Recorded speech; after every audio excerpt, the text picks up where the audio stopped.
Hello friends, ട്രാൻപിക്കിൻ്റെ പുതിയൊരു വീഡിയോയിലേക്ക് എല്ലാവർക്കും സ്വാഗതം.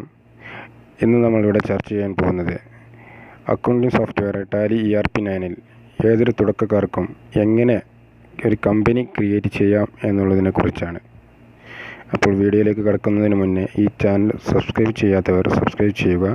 അതുപോലെ തന്നെ വീഡിയോയുടെ പുതിയ നോട്ടിഫിക്കേഷൻ ലഭിക്കുന്നതിനായി ബെല്ലൈക്കൺ ക്ലിക്ക് ചെയ്യുക. നമുക്ക് എങ്ങനെ കമ്പനി ക്രിയേറ്റ് ചെയ്യാം എന്ന് നോക്കാം.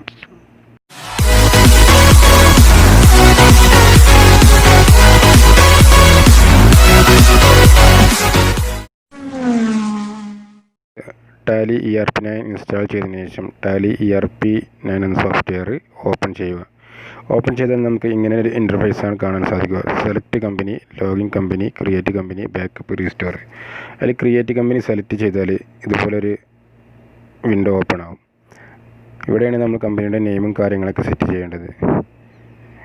ഫസ്റ്റ് ഡയറക്ടറി എന്ന് പറഞ്ഞാൽ നമ്മൾ എവിടേക്കാണോ ഡാറ്റ സേവ് ആക്കുന്നത് അതാണ് കമ്പനി സേവ് ചെയ്യുന്നത്. അതാണ് നമ്മളെ ഫോൾഡറാണ് കാണിക്കുന്നത്. സി ഫോൾഡറിലെ ഡ്രൈവിലേക്കാണ് നമ്മളെ ഡാറ്റകളെല്ലാം സേവ് ആകുന്നത്.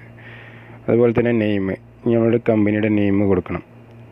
ഞാനിവിടെ ഒരു കമ്പനിയുടെ പേര് കൊടുത്തു, ABC കമ്പനി പ്രൈവറ്റ് ലിമിറ്റഡ്. അതിനുശേഷം കമ്പനിയുടെ അഡ്രസ്സ്, നമ്മുടെ കമ്പനിയുടെ യഥാർത്ഥ അഡ്രസ്സ് എന്താണോ അത് ഇവിടെ വളരെ വ്യക്തമായിട്ടും ക്ലിയർ ആവുന്ന രീതിയിലും ഇവിടെ ടൈപ്പ് ചെയ്യുക.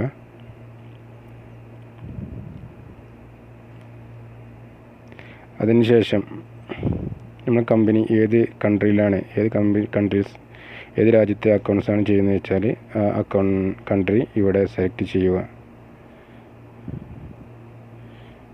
ഞാനിവിടെ ഇന്ത്യ എന്നാണ് സെലക്ട് ചെയ്യുന്നത്. ഒരുപാട് രാജ്യങ്ങളുടെ പേര് നമുക്ക് ഈ സൈഡിൽ കാണാൻ സാധിക്കും. അതിൽ നിന്ന് നമ്മളെ ഏത് കൺട്രീസിലാണ് വർക്ക് ചെയ്യുന്നത് വെച്ചാൽ അത് ഇവിടെ സെലക്ട് ചെയ്യാം, ഏത് കൺട്രി അക്കൗണ്ട്സ് ആണെങ്കിൽ.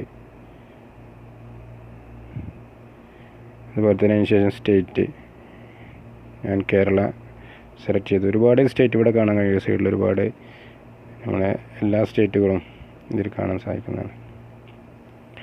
അതിനുശേഷം നമ്മുടെ അഡ്രസ്സിൽ തന്നെ പിൻകോഡ് കാര്യങ്ങളൊക്കെ അവിടെ ടൈപ്പ് ചെയ്ത് കൊടുക്കുക.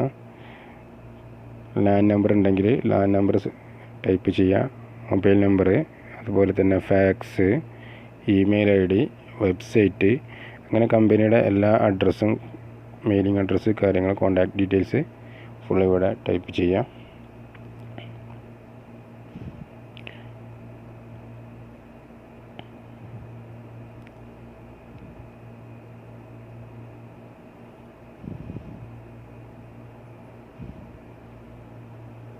അതിനുശേഷം എൻ്റർ ചെയ്ത്, ഇതാണ് പ്രധാനപ്പെട്ട ഒരു പോർഷന്, നമ്മുടെ ഫിനാൻഷ്യൽ ഇയർ. നമ്മൾ ഏത് വർഷമാണോ കമ്പനി സ്റ്റാർട്ട് ചെയ്യുന്നത് ആ വർഷമാണ് ഇവിടെ മുകളിൽ കൊടുക്കേണ്ടത്. ഇപ്പോൾ 1/4/2020 നമ്മൾ first company financial year start ചെയ്തു. അതിനുശേഷം പിന്നെ നമ്മൾ ബുക്ക് കീപ്പിംഗ്, ഡേ ബുക്കും കാര്യങ്ങളൊക്കെ എന്നാണോ കമ്പനി പ്രവർത്തനം തുടങ്ങുന്നത്, ആ ഫിനാൻഷ്യൽ എന്നാണ് പ്രവർത്തനം തുടങ്ങുന്നതെന്ന് വെച്ചാൽ ആ ഡേറ്റ് തന്നെ അവിടെ കൊടുക്കുക. ആ ഡേറ്റ് ഇപ്പോൾ 5 മാസമാണെങ്കിൽ 5 മാസം കൊടുക്കുക. 4 മാസം എന്നാണെങ്കിൽ ഫസ്റ്റ് തുടങ്ങുന്നുണ്ടെങ്കിൽ 1/4/2020 അത് കൊടുക്കുക. ബാക്കി കാര്യങ്ങളൊക്കെ നമുക്ക് ഇന്ത്യൻ കൺട്രീസ് ആണെങ്കിലൊക്കെ ഇതുപോലെ തന്നെ പോയാൽ മതി. വേറെ മാറ്റങ്ങളൊന്നും വരുത്തേണ്ട ആവശ്യമില്ല.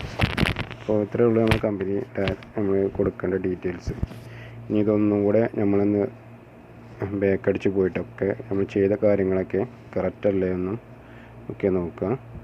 ഇനി നമ്മൾ നോ അടിച്ചാൽ വീണ്ടും ബാക്കിലോട്ട് തന്നെ പോയിട്ടുണ്ടാകും. എന്നിട്ട് ഒന്ന് എൻ്റർ അടിച്ച് പോന്നാൽ മതി.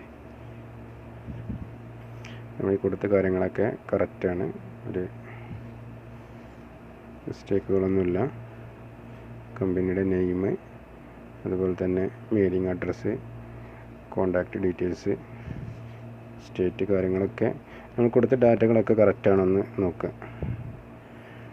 ഇപ്പോൾ കറക്റ്റായതിനു ശേഷം നമ്മൾ എൻ്റർക്ക് പ്രസ് ചെയ്യാൻ നമ്മളെ കമ്പനി ക്രിയേറ്റ് ആയി.